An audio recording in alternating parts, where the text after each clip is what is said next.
We are back with another episode of the Nintendo Pipeline Podcast this week. It's all about Metroid Dread today. So I'm CMM, I'm going to be your host, and with me I have... One Up Muffin, but you can call me Jared. And today we have a special guest to talk all things Metroid. Could you introduce yourself? I am Skipper93653, as you have probably seen me in the Discord server. But you can just call me Skip or Toby. That'll be fine. Alright, cool. As I said, today we're all about Metroid Dread.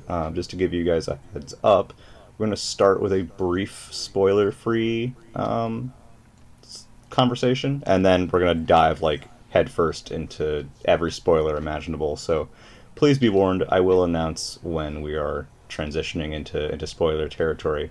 If you haven't played yet, stop listening to this and play it. No holding back after the spoiler point. Yeah, after the spoiler point, we will be going full ending everything. Nothing's off limits.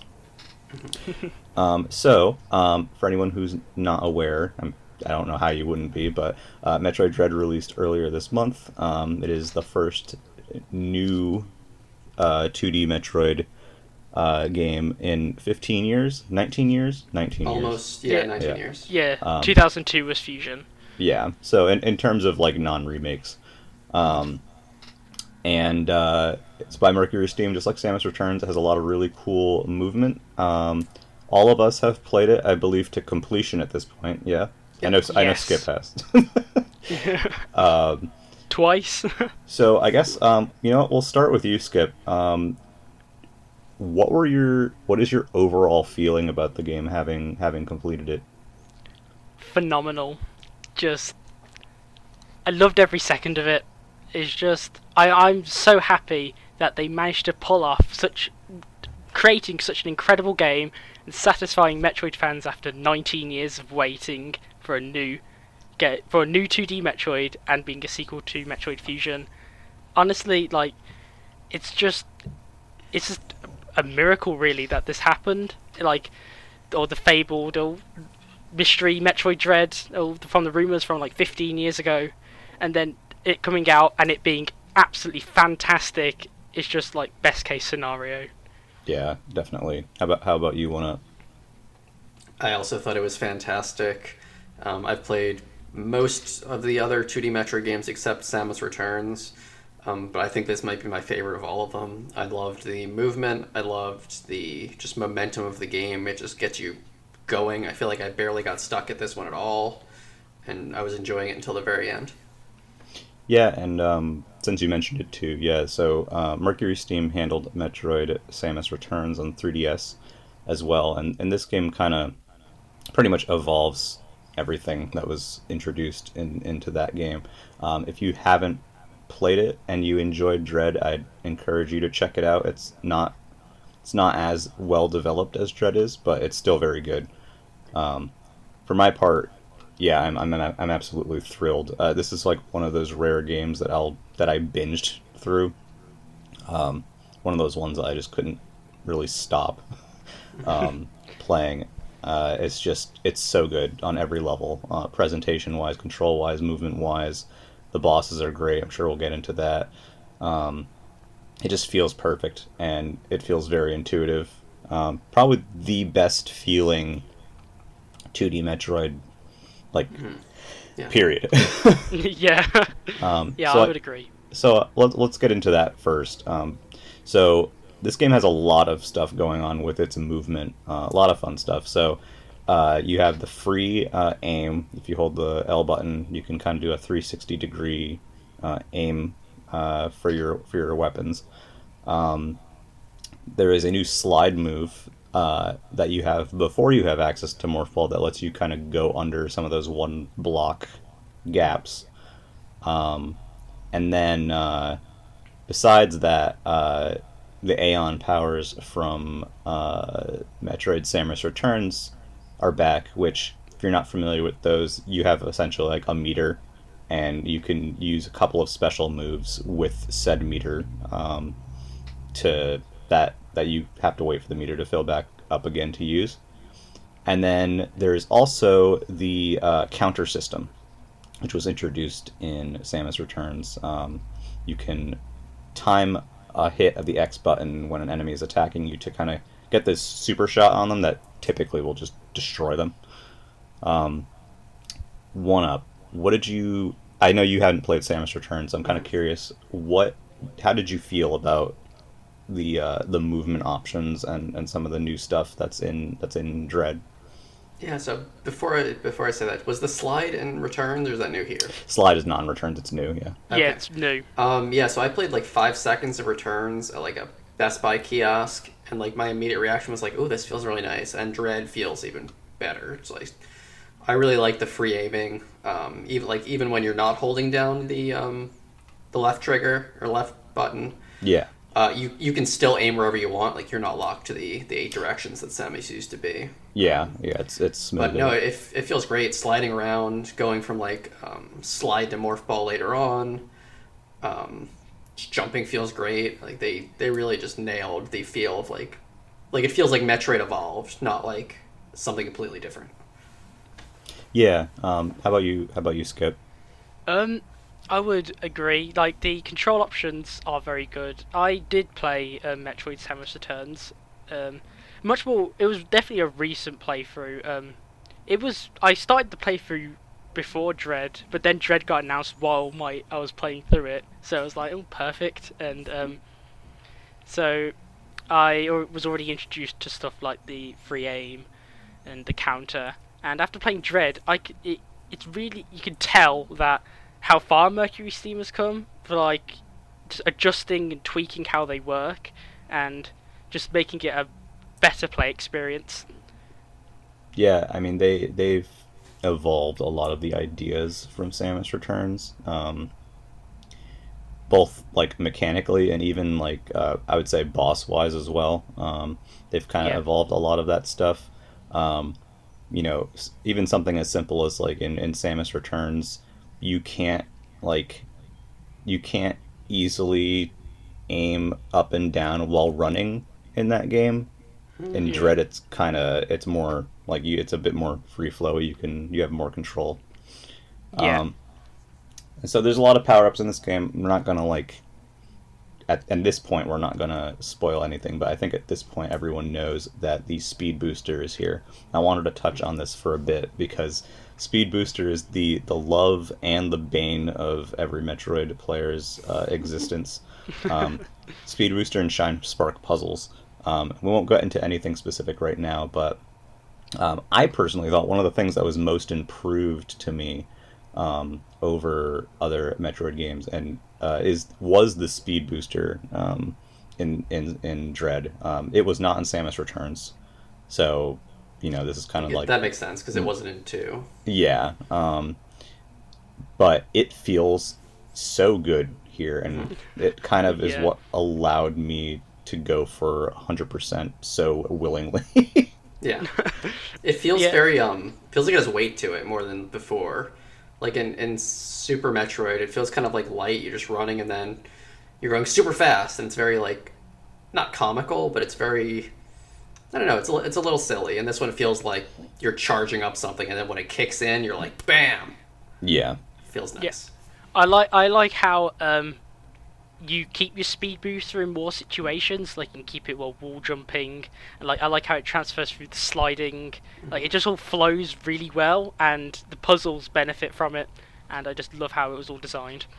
Yeah, there are mechanical changes to how speed booster works in this game that are different from previous games, and I think pretty much all of them make it better. The Game Boy Advance. Go ahead. Also, shine sparking downwards are finally. That's true. That's just. It took them so long, but shine sparking downwards, brilliant. If you're not super familiar with the speed booster mechanic, essentially you run for a set period of time, and then you kind of go into this boost phase. And once you're in this boost phase, you can basically like run through enemies. You can run through special blocks and stuff like that. But if you press down on the analog stick, Samus stores the charge. She kind of like glows purple, and that's what a shine spark is.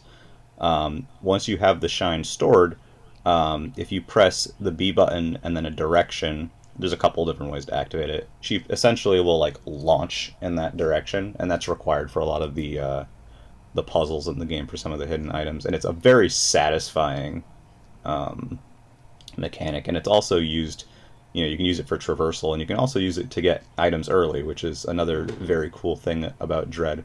That actually I would like to move into briefly. The world design in Dread. This is the biggest map for a 2D Metroid game ever. Like, Yeah. it's enormous. Yeah. Yeah, it makes sense as well after all these years. Like, technology handle bigger maps, so might as well take advantage of it. How did you guys feel about the game's world and the map, having played through it? I would say that's probably one of the most important things about this genre. I thought this was the Metroid that felt the most like being on a continuous planet than some of the other ones. Like, when I first played Super Metroid as a kid, before I knew better, when you were traveling between different areas, I wasn't sure if they were like different like planets, if they were different like parts of the world. It just felt like very abstracted when I was moving between like the teleporter zones. But this feels very cohesive. I love taking like the tram to like the to some of the other areas, like the water area the first time, without spoiling anything. But like that's so cool with the rain and stuff, and you're coming into the place. Yeah, it They feels do very great connected. transitions. Yeah, it feels very, very connected, and I like that about this game. Yeah, it's interesting because so most Metroid games, right? You have like an elevator that'll bring you to an area, and that's kind of your only entrance and exit point. But Dread, you have elevators. You have the teleporters that are from Samus Returns that are kind of just for convenience, and you actually have trams, which are new. And it's a sideways moving elevator, but the point is that each area has multiple entrance and exit points, which I thought was awesome, and I think is necessary because the maps are so big. It makes it less frustrating, especially since this game doesn't have like the teleport to any save room like Castlevania has. So you really need ways to get between the areas easily, or else it'll be frustrating. Yeah. How did you guys feel about the map design and navigation in general, beyond any kind of like, entrances and exits to other areas? Well, the map design, I quite liked it. I like the fact that there's a very it's subtle, but it's a very clearly like laid out path you can see. So you get a power up, and then soon after there may be like a teleport or an elevator. You take it, and then your next progression items like really soon afterwards. So, but I also like the fact that how you can go off the beaten path still, and like do some cool tricks to get stuff early and whatnot, and just it's very well designed where there's a clear defined path for people who don't really know what else to do but know where to go clearly because here's a teleporter, and but yeah, there's some people that have more experience with using the items and like that, and try and exploit their way through the map, and it's just very, very well designed. And As someone who, sorry. I was just say, and you. Oh yeah, sorry. As someone who doesn't know like a lot of the item stuff or how to get stuff early, as someone just playing it regularly, some of the parts do feel a little bit linear. Again, like I'm sure that you can get around that, but as a casual Metroid player, which I do want to like try out some of the other stuff later. But yeah, some of it seems like, there's only one way to go here, or there's only one way to go there. But overall, I do still really like how it was designed. It's really smartly gets you from one place to another, and I think as a more casual Metroid player, I was never lost in this one. I never had to consult game facts or a YouTube video. Yeah, I think something that's interesting here is, people, if we talk very briefly about, Fusion, something that people didn't really dig about that game is that it was a bit more linear and more to the point. The game kind of told you specifically where to go. Not in the sense that it'll show you how to get there, but it would show you a spot on the map that you had to go. This game doesn't do that, which I think is an immediate improvement. The game is going to show you where to go, but it's going to trick you into going the correct way, which I think is fun. Um, my only complaint in terms of the world, I appreciate that they went for a unique musical score this time, which was my hope actually. Samus Returns used a lot of like remixes from other games, which I wasn't a fan of. Every area in ZDR has its own music in this game, but it's a bit low key for my tastes. It's not Yeah, melodic, I guess, is yeah, my main complaint. yeah, that makes sense. The actual environmental tracks in the game, they're not the most memorable things. Yeah, Um, which it works for the game. I appreciate that. It wasn't like distractingly bad or anything. It was yeah, just it works, and it's just unfortunate that it wasn't really the most memorable thing. Which and Metroid normally has. Well, lots of people know Metroid for having like pretty good music, like Phandrana Drifts and Prime, Green Brinstar and Super, like stuff like that. So yeah, it's understandable why people may think that Dread soundtrack is just like not not as good as the other games, but not in like it's not like terrible or anything. yeah. And then the other thing with the map design is, yeah, the game does railroad you at certain points, in terms of like locking doors behind you or like kind of setting stuff up so that you can't get too far off the path to continue, which some people argue is a really good thing. Other people will say it's the worst thing ever.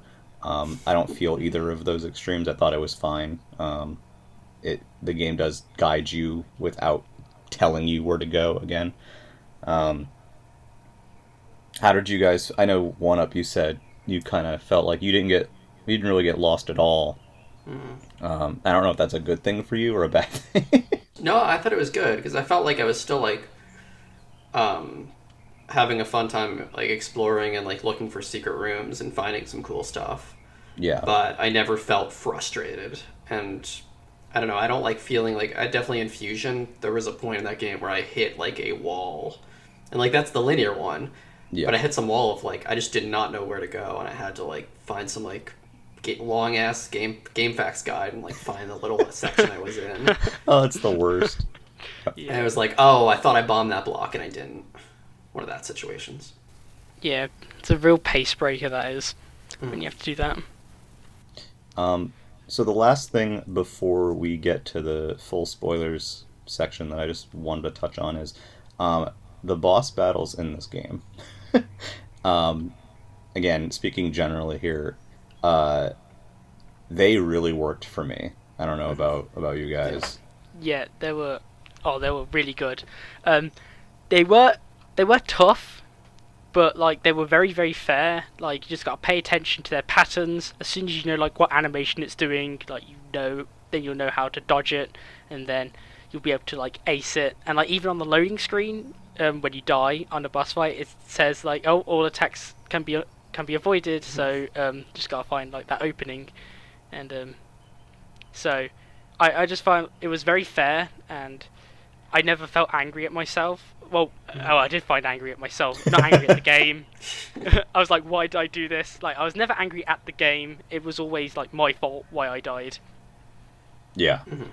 Yeah, Uh, I felt similar. Of the bosses could be really hard, but again, compared to older Metroids, I felt like they never felt insurmountable, or I just had to like damage boost through it and just keep firing missiles until like I was at 1 health and they were dead.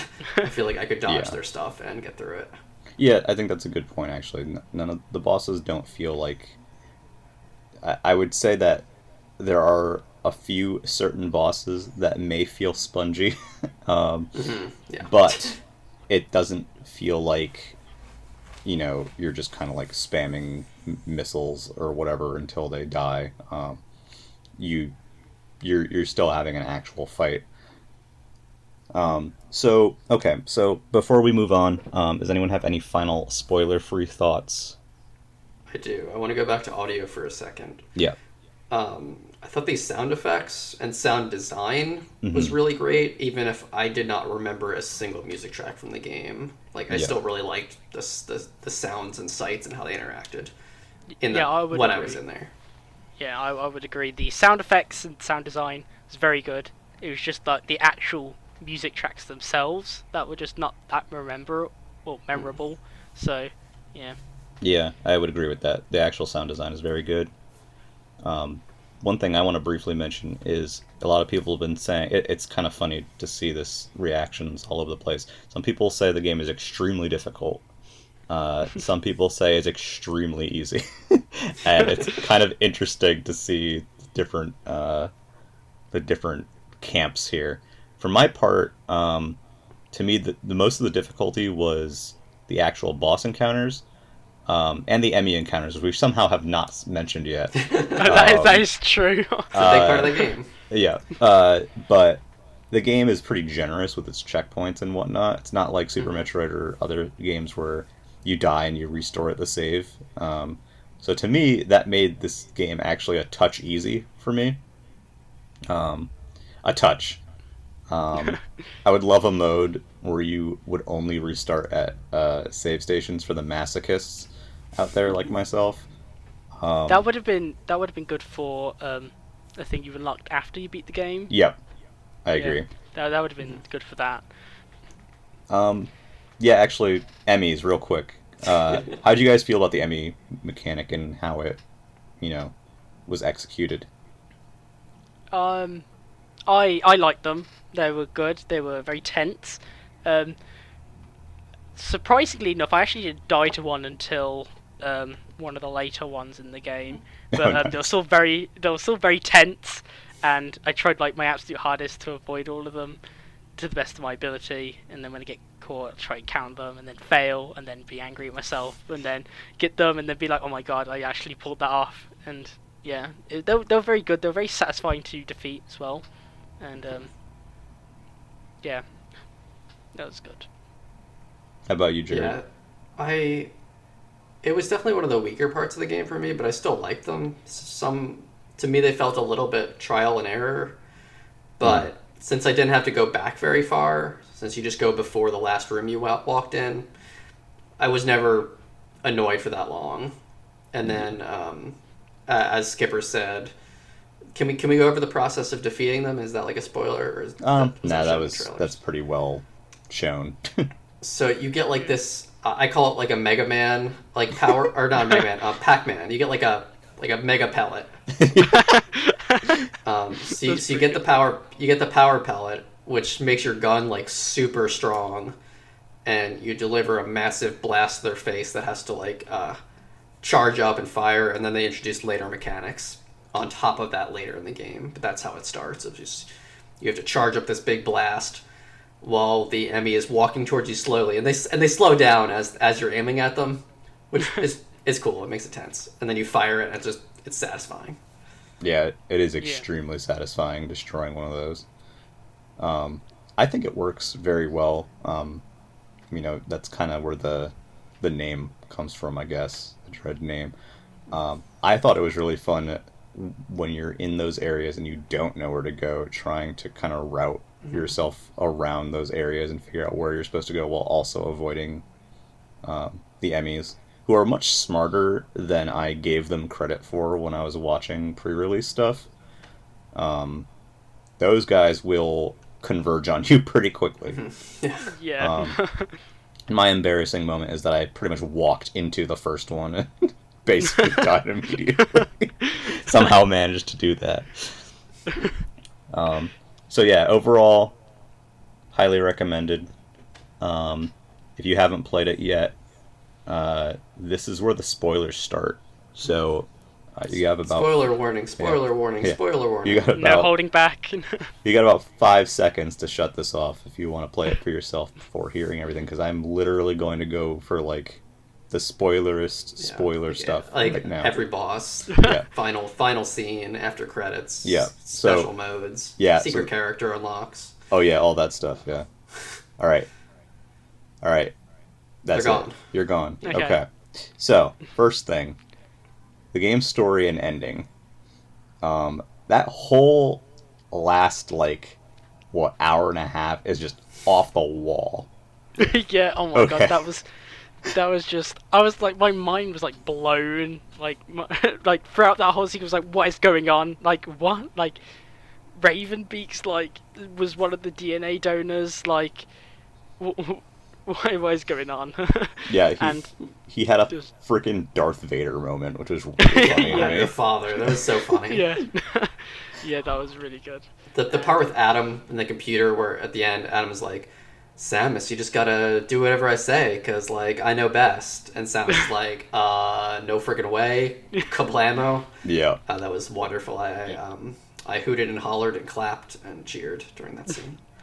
That It- plot twist was really, really good. Finding out that the Adam you were speaking to was like fake, like it wasn't Yeah. actually Adam, and like you could, and going back, you can actually tell that it's not, because you're not being called Lady throughout the game. You're always Yeah. being called by name. So Yeah, there's a It's very just clear tell for it, so it's telegraphed, but most people either overlook it or they're like, oh, it doesn't mean that much. He's having an off day. For my part playing through, when he wasn't saying that, I was like, oh, they made Adam less annoying this time. Yeah, that's what I thought. Like, Like, oh, oh, like okay. Adam's less like He's less annoying. you know. No, he's still annoying. He just, it isn't him. He's just walked away he's- somewhere else. We don't actually know what really happened to him, but Yeah, he's just like, oh, Samus, you don't stand a chance against that beautiful hunk of a man, Ravenbeak. You're just... oh, So regarding like Adam, the save rooms and the like navigation rooms in this game are so freaking cool. They Yeah. start out like dark when you go into them, and then when you start saving, the lights turn on, and then in the Adam room you like punch your fist into the computer. It's the style is just out of this world. And I can't believe I didn't realize while I was playing through that Adam's voice was freaking Tomodachi-like voice. Oh, that's so funny. It's so funny.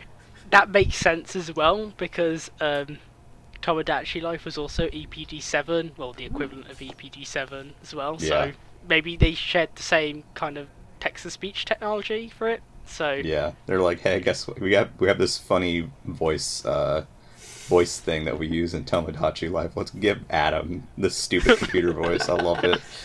yeah, So then, of course, so the final boss is Ravenbeak, and that fight is 4 phases. I died to it a million times. same. And I know, that it was such a good fight because it's one of those classic fights where the enemy uses your powers against you throughout the entire fight. Like he has Shine Spark. He has the Omega Cannon. He even has like some of the Aeon powers from Samus Returns. Like the Yeah, that was cool. yeah, that was a cool touch. Then he turns into Sephiroth. It's just that fight. How long did it take you guys to beat him the first time that you played? Maybe an hour. An hour. But I'll be honest, I did look up like a few like, because I didn't feel like replaying it like after I got to like the second stage, and like I didn't know like where Wow. like I didn't know like what like my counters weren't like doing anything, or like I just couldn't get to like the next part. I didn't realize that after you counter, you have to immediately start firing, or else it just stops. Yeah. Counting. So, but like once you like have that boss downloaded, you can pretty much dodge every attack so reliably, and it feels really good. Yeah. So I streamed my playthrough, so I can like actually go back and tell how long it took me to beat the boss, because like I can go from like the start of the first attempt to when I finished it, and it took about 50 minutes, I think. So Yeah. yeah, it was very satisfying, and as I said before, is that I never got angry at the game for it. Yeah. I was fighting my Switch's battery life at the end because I play tabletop. And it was like battery was at like 10%. I'm like, please die. I actually had to put it on charge during the credits. And were you playing on an OLED or? I'm not. No, I was classic? playing on a Okay. launch model. Did either of you? Do either of you have OLED? No, but I have an No. OLED TV, and Dread looks fantastic with the blacks, because like it's a dark game, so like it looks phenomenal. So I bet it looks fantastic on the OLED screen Yeah, I can of only the imagine. Nintendo Switch OLED edition. Yeah. Yeah. So this crazy boss fight happens, and then Samus straight up is a Metroid. Yeah, Like Yeah, yeah. her suit is like this freaky ass like green thing with these like shaggy shoulder pads and like it looks jagged. like a metal cover. I didn't like it Dude, very much, but are it you looked kind of silly. serious? Okay, you're the first person I've heard who has said they did I was not like, I love want the that classic suit. suit back. It looks like one of those, like, if you ever Oh. played Destiny, it looks kind of like the Hive. It does look Um, like something more decidedly Western in design. I'll say that much. Yeah, Um, that makes sense. Yeah. But I loved that suit. I thought it was so freaking cool. Um, Yeah. that After whole sequence. Yeah, just the ending sequence in general was just so good, and just I was like so mind blown throughout all of it. I was like, what the hell? And Samus is a Metroid now, and it's like the brilliant thing is that people after 35 years after calling Samus a Metroid are now right, and it's just yeah, it's so funny. Metroid can crawl. Yeah, Yeah. that whole sequence, because of course the planet has to explode. So the whole like Ravenbeak getting, you know, I always say possessed, but I don't know if there's a better word for it, by the X, and basically turns into like this weird Ravenbeak, Kraid, like mega monster, which I think has interesting Yeah. implications.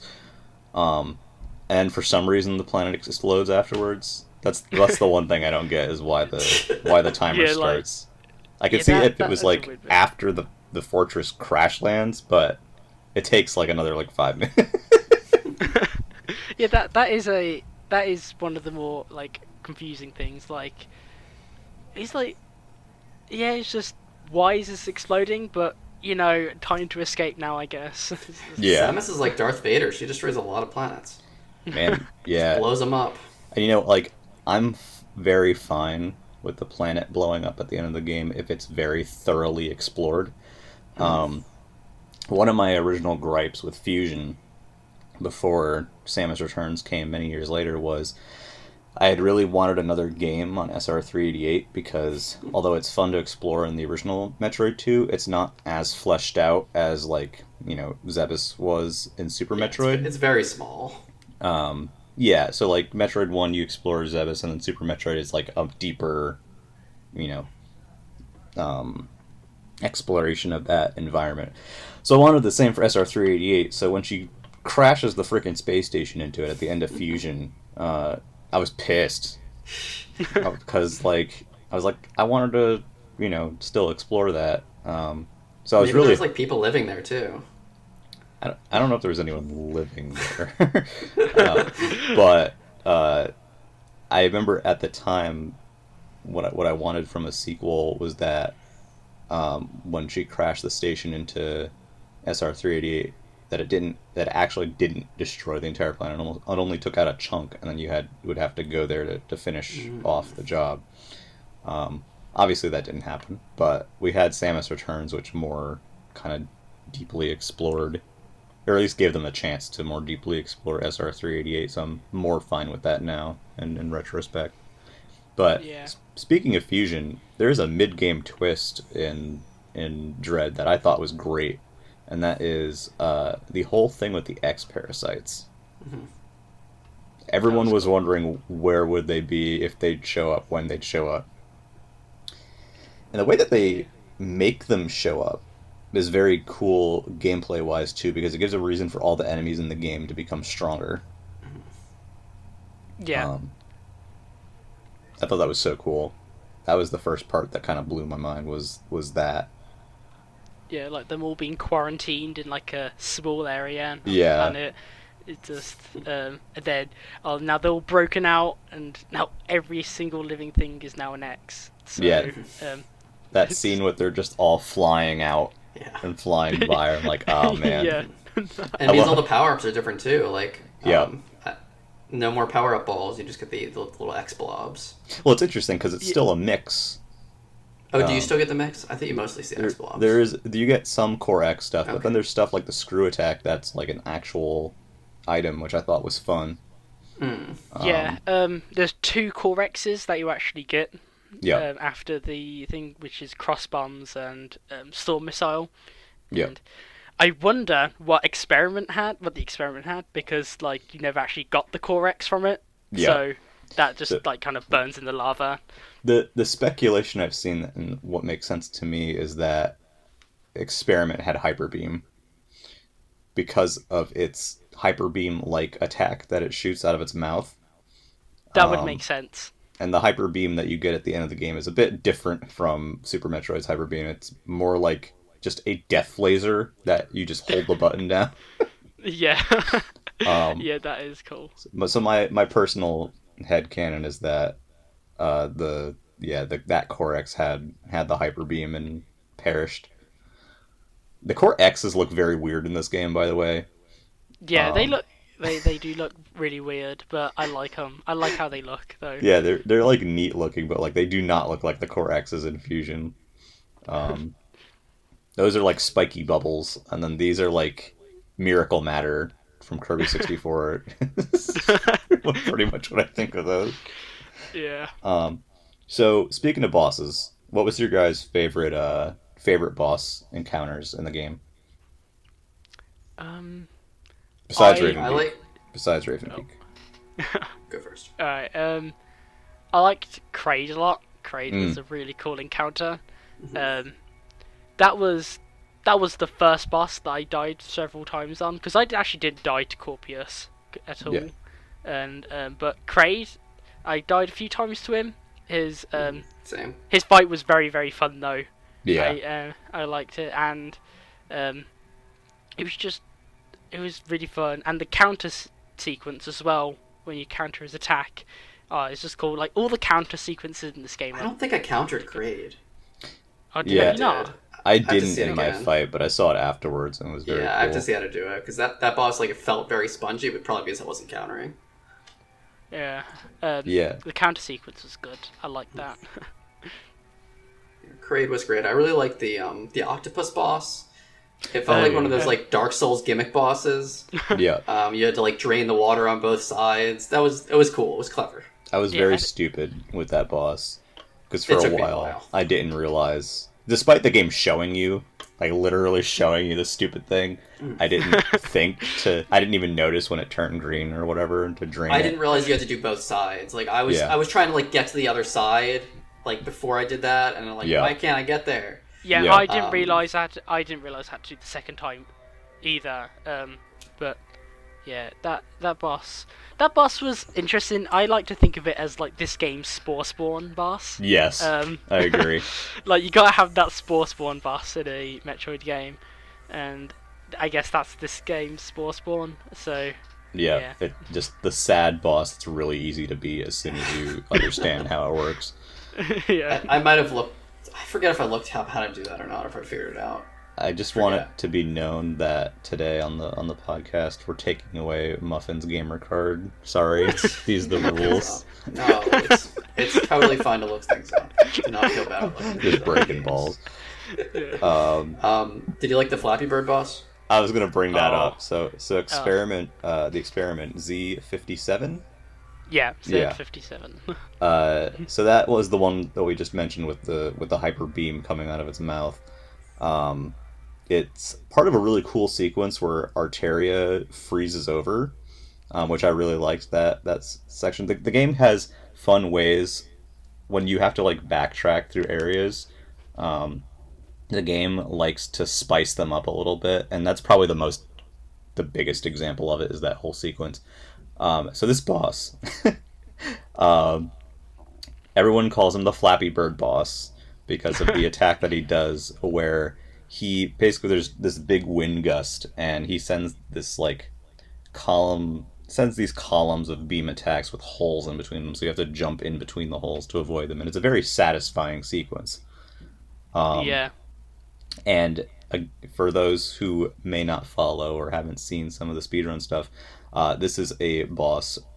Well, now they don't even go through it anymore. But if you are playing through it, you can charge up a shine spark or a speed boost during the Flappy Bird part of wow. the phase, and then one hit kill him with it as soon as it ends. Yeah. Do you usually have the shine spark at that point? I forget. You do, yeah. Oh wow. Yeah.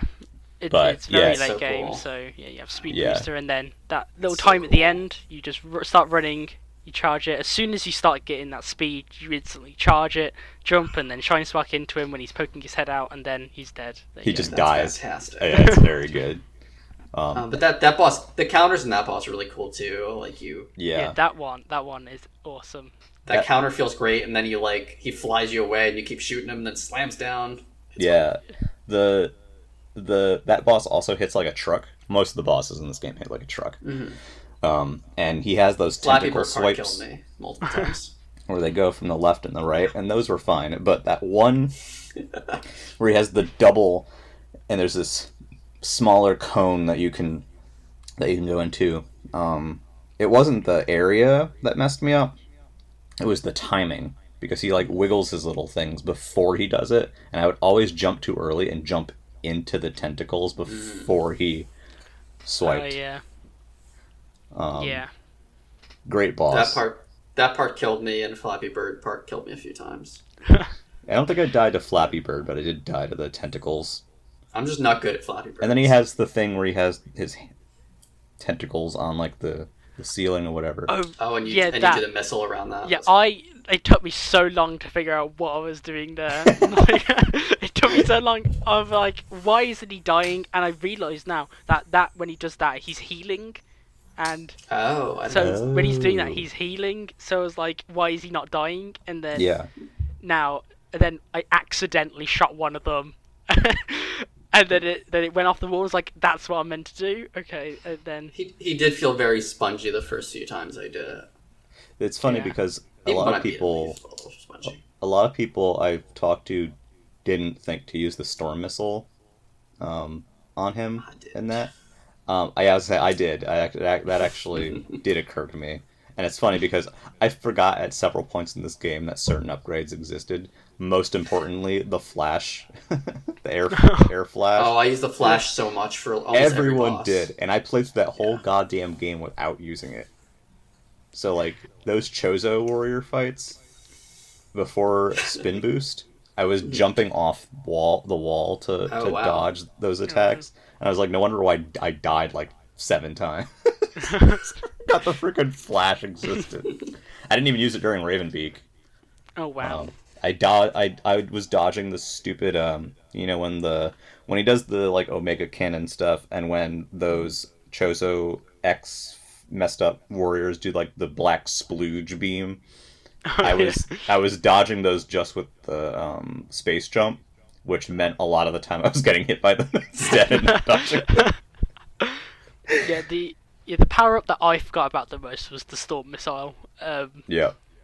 And yeah, that was definitely the one that I forgot about the most. But all the other ones I remembered a lot at the time. But there was also the Phantom Cloak as well, which Yes. I did forget about them lots of times. Probably because I feel like it was kind of underutilized. It's underutilized. It is, yeah. Yeah, It's used to open a few doors and like. there's not even that many of those doors in the whole game anyway, and Yeah. you can, and with the Emmy, like, I felt like I just did fine running away rather than trying to hide. Yeah. So I did use it during Emmys. I did use it there. I attempted to I use it sometimes during did. Emmys. Didn't end well usually.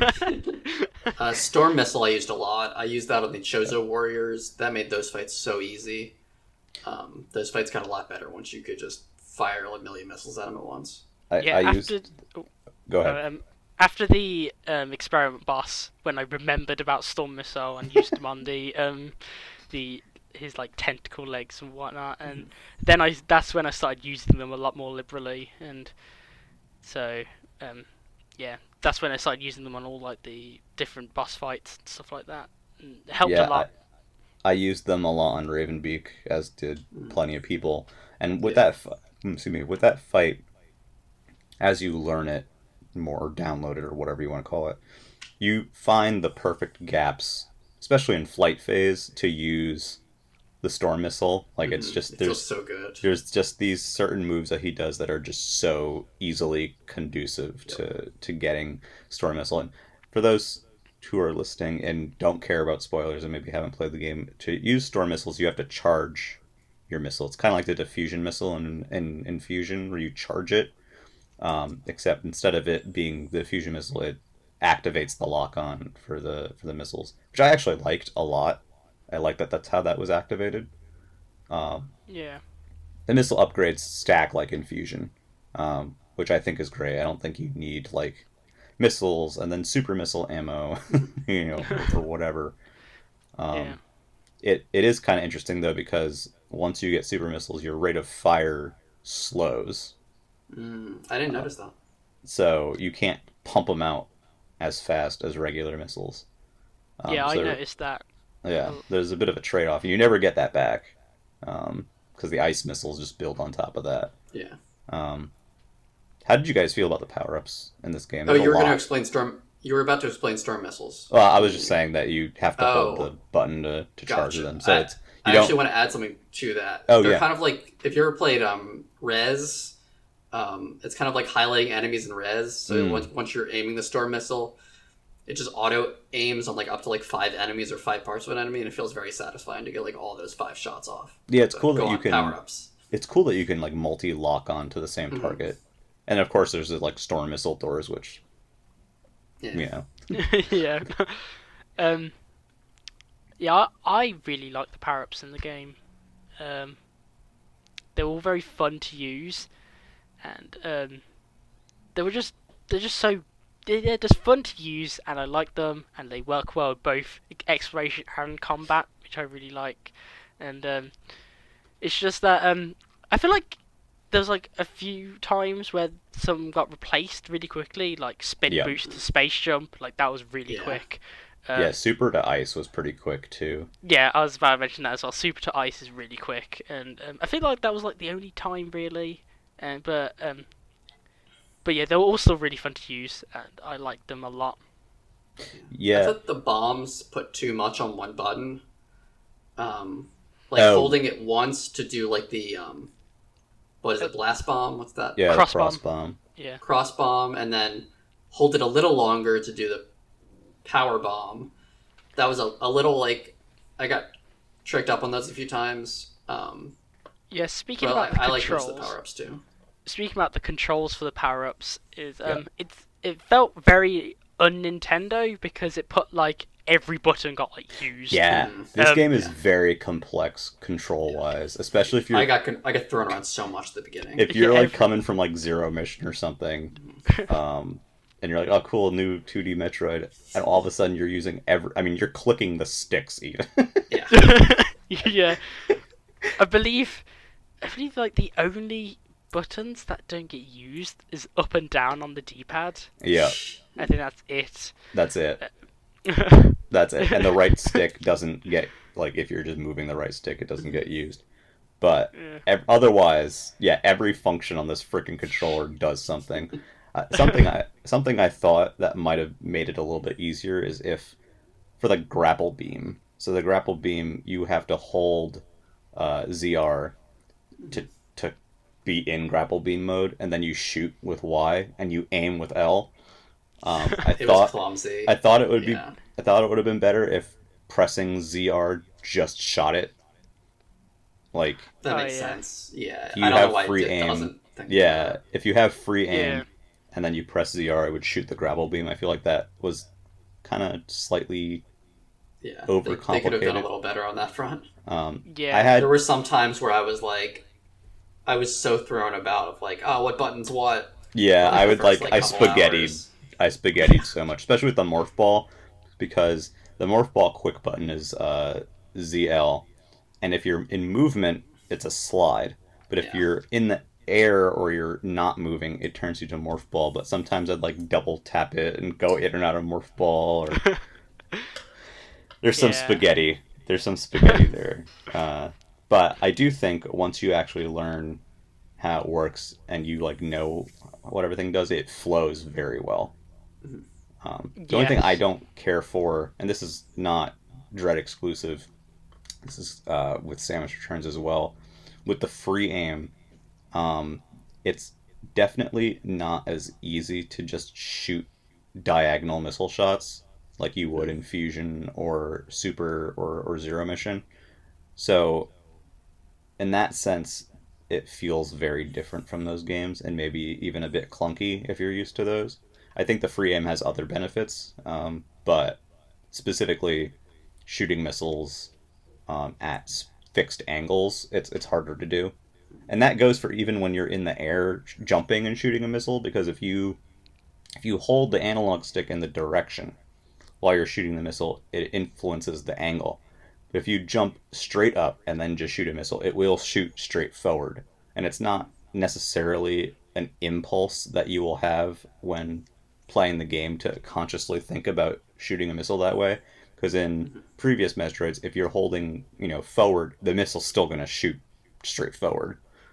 So I would try to shoot them in those one block holes, and it would go slightly up or slightly down. Yeah. Yeah, that happens sometimes. But yeah. The another thing, towards the end of the game, it felt more clearly railroady, I think, than the beginning of the game. The part where you're teleport hopping, towards the end of the game, I felt the game was was maybe a little too on the nose, leading you to where to go. Again, it's more of a quibble than anything, but I did notice that while playing that the last third is a bit more point A to point B. Because something I really liked at the beginning was you had to go back to Cataris to get the Morph Ball after you already went to Dairon, and you have to go back to get the Varia suit in Arteria. And I was like, oh, cool. The game isn't you have to go back to this area. You just have to figure out you need to go back to it. So I was hoping for more of that. Yeah. I don't know if anyone else felt similarly. I actually didn't really notice that, to be honest. Yeah. But yeah, it's just it was very the progression near the end of the game. I guess thinking back on it, kind of, Mm-hmm. I can kind of realise that, but it's a non-issue for me. I didn't really notice it, so. Yeah, I mean, I still really enjoyed it regardless. Yeah, I thought it felt pretty similar from the beginning to the end of I do think it wants you to go certain places, but and certain parts are super there's only one way to go. When the planet's frozen over, you can only go one way. Yeah, I think for that section it makes sense because yeah, that one makes sense. Yeah, because I mean, I'm kind of two minds on this, but it's a very delicate balancing act, right? You want to let people go around and experiment with stuff, but you don't want it to the point that someone absolutely cannot figure out where the next way to go is, especially due to the much increased map size in this one. So it's this weird balancing of act of how do we let people experiment and still get lost and find stuff, but not make it so open that they are just on a bender for 3 hours doing nothing. I'm more of the person that would be fine if they let things open up more and stuff, but the game does this thing a lot where doors will lock behind you, or there'll be those boxes, those goddamn boxes. I didn't like those. I thought the grapple beam stuff was kind of just, The grapple beam I liked, but it isn't as well integrated into this game as it is in Samus Returns. Was my feeling, but that's mostly because you get better power-ups essentially than in Samus Returns. You don't have speed booster in Samus Returns, so the mobility of the grapple beam is inherently not going to be as good as what that gives you, so you have less reason to use it. There was regarding linearness. Mm-hmm. And being forced to go certain directions. There's that one room that really annoyed me that I fell into multiple times. You fall into this room with only a teleporter, and there's nowhere to go except through the teleporter, and I went into that like twice. Yeah, that's in Berenia, I believe. Yeah, I went there 2 times, and I was like, "Oh no, I'm still stuck." I believe it's the green teleporter, and so there's a set of pitfall blocks, and there's a set of screw attack blocks. Mhm. Oh, that's Gaveron. Yeah, okay, I know what you're talking about. So Yeah. you either need the screw attack or you need the power bomb. Yeah. And I fell in there twice by accident. I didn't have either one, so I just had to walk through and walk back. And that was a little annoying. The way that I don't even know how to say it, so I'm just gonna go for it. Gavaran, the forest area. That sounds right. The way that that area is split up, even in the post game, is a bit annoying. Mm-hmm. In particular, there's that stupid box at the beginning. I believe it's either I think it's maybe a spacer or one of those boxes, but basically it falls into this chunk. There's like this one missile upgrade there, and you have to go around the whole thing to just in the post game just to get back to that. Some of that's annoying. And Yeah. there's You move also, fast enough that's not horrible, but I think the pace of the game and movement helps here. But there's also that other section where it's the morph ball tunnels, and once you fall through a certain area, like the left half of the map is inaccessible. Yep. That I found a bit annoying in post. Some of those should open back up later in the game. Yeah, like there's those thermal doors and other areas that open and close. In post game, some of them are closed, and some of them have pass throughs with like the screw attack or power bomb, and others just don't. So it's stuff like that I felt could have used a little bit of tweaking. But overall, I was very happy. We didn't even talk about the map system in this game. Oh yeah. The map system is incredibly overhauled from previous games. Yeah. I generally liked the map in this game. The thing that drove me crazy is if you expose an item, it stops flashing on the map. And it was so hard to discern if you're looking at icons on the map. You can't tell quickly at a glance if you've already collected the item. You can highlight the items, but the highlight isn't great. It's like a bracket instead of just brightening it. It's better than nothing. I will say it is better than nothing. Feature. Like it helped me when I got lost. And the markers are great. Google. Like I really like the markers, and I like that it shows you the status of the doors on both sides. I think that was extremely important, especially for this game. But there's just a couple things that I would tweak there that would make that so much less annoying when you're doing cleanup. Particularly the whole, you've exposed an item, now we're not going to flash on the map anymore. Yep.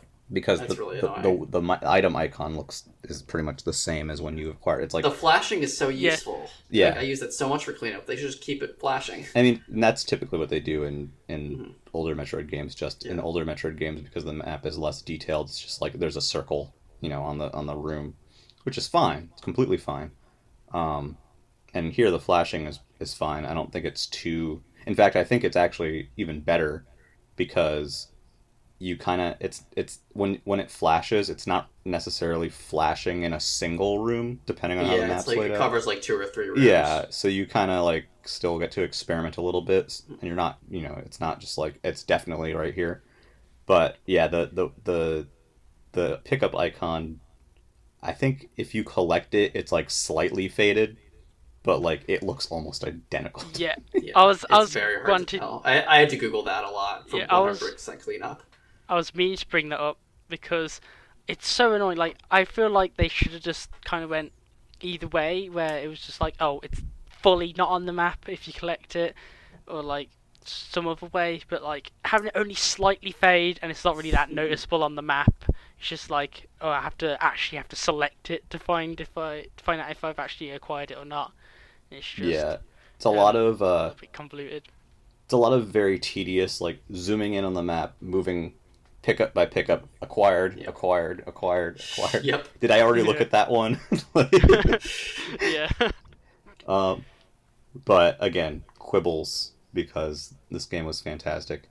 So I guess wrapping up now, I guess each of you guys, if there's any final thoughts you have, or anything that we haven't talked about yet about the game that you'd like to bring up, now would be the time. I guess we'll go with one up first, because I think Skipper and I have a similar one. Um, I guess just like overall closing thoughts, yeah. Yeah, yeah. So I would say overall, this is as of October 23rd, 2021. This is one of my top 3 Nintendo Switch games. Like I've never liked a 2D Metroid game quite as much as this one. And it makes me really excited to go back to Samus Returns.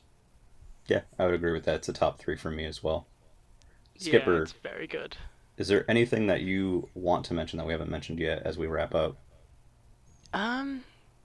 Well, I'm trying to think now, because I remember, when I was watching some people on Twitch about the game after I beat it, and one thing I noticed with a few of them was that they got is that the thing that happened a lot was how some of them got cross bombs early, like without them knowing it was a sequence break, and I was like kind of confused, like how did you get cross bombs that early? And it's just a thing that made me think about how well the map is designed, where people can still actually think about, oh, maybe if I try this, it will work. Like, and then they managed to get cross bombs early, and because I never got cross bombs. I think I got cross bombs like really late, because what I think you're meant to do is that you normally get it like before wave beam, like with the wave beam ME.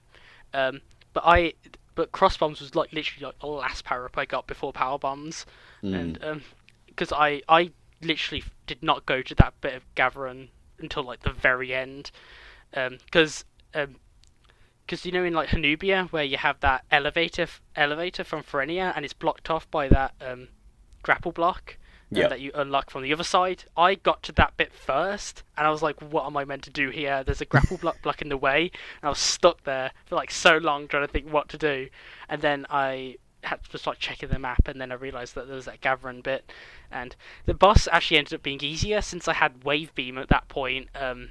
Oh, yeah. Wave Beam does more damage, so it was actually ended up being a little bit easier.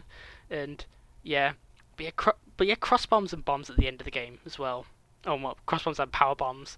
Like that's like I don't know how I feel about that, because I feel like cross bombs get really underutilized as well. Yeah. Because of Feel how like they power could've bombs are just better. Yeah. Power bomb effect is really cool. I like that. That does look really good. Yeah, I definitely kind of felt like cross bombs came a bit late, but I like the mobility that they offer as well across the 4 block gaps and stuff. For me, I just think, once again, like Fusion and Zero Mission, it's awesome that this game has intended sequence breaks. There's a lot of items you can get early, and that are designed so that you can get early. The most notable one being bombs for Kraid, which they have like a whole cutscene like for that, which I think is awesome. I should watch that. I haven't seen it yet. Oh, it's cool. But and obviously, you know, Metroid is traditionally a game that is sped run a lot. I think I just used that in the past tense. And people are finding crazy stuff right now. I mean, world record's under an hour and a half at this point, and it's going to be even lower. And so there's both intentional and unintentional stuff. And I think the sign of a really good game is that the abilities give you enough to experiment with, that you can break the game progression or the map progression, and it's still very good, and the game doesn't just like fall apart. So I'm very excited to see how that evolves, especially with some of the new stuff that you can do with some of the power-ups in this game, like gravity suit being a big one, where you can go horizontally underwater now. But anyway, so that's Metroid Dread. We loved it, and it's a good game. We definitely loved it, and this truck that's in front of my house right now is probably loving it as well as it blasts by. Have fun editing that one. It's fine. You can just hear the truck sound. It's not a problem. You've talked about it. That means I don't have to acknowledge it. Oh yeah, okay. So before we go, couple housekeeping notes. First, if you are listening to this, you probably already know where to find us, but we are on YouTube. We are on Anchor, which means we are on Apple Podcasts, Google Podcasts, Spotify, Radio Public. Is that what it's called? I don't know. Radio something. There's a bunch. Breaker. Yeah, a lot. Pretty much any podcast app you would use. Anything. So if you prefer to listen elsewhere, you can. If you like what you're hearing, please consider subscribing. We'll have more stuff for you mostly every week. Exciting stuff this month. Mario Party, NSO, Yeah. and the Animal Crossing update post And after we had like a few weeks of it. Yeah, we had some fun stuff earlier this month too. We also have a community blog, which occasionally gets updated. I'm going to just be upfront with that. It occasionally gets updated. But there are a lot of... there's a lot of stuff on there that is up that's been... if you haven't been on the site before, there's plenty of archive stuff. And we're always looking for people to write pieces for that. So if you are interested, please hit us up. But you can see that at nintendopipeline.wordpress.com. Please hang out in the Discord. We have a Family Boards thread. If you have thoughts on this episode or other episodes, we'd love to hear them. If you have ideas for episodes or questions, anything like that, we would love to hear from you. Lastly, very special thank you to Skipper for joining us today. Skipper, where can people find you if they want to find you? Well, I have a YouTube channel which I sometimes upload on. It's kind of infrequent. It's Skipper93653. Just add just add on if you in the Discord. If you know me in the Discord server, you can just select my name. You'll see all my connections on there, Twitch and YouTube, stuff like that. I stream on Twitch, as I've said. It's just I sometimes do it when I have the time. But yeah, that's my extent on those fronts. I have a Twitter, which Skip93653. So just remove the ER from the name, and yeah, I just like using that name. Is your Twitch is your Twitch the same as your YouTube? There's also Skip93653. So remove the ER from my Sweet. My normal names. Yeah. All right, cool. Definitely check out Skipper. Thank you guys for listening. Thank you guys for being here, and we will see you another time. Bye-bye. Thank you so much. Have Bye. a good one. It was nice being on.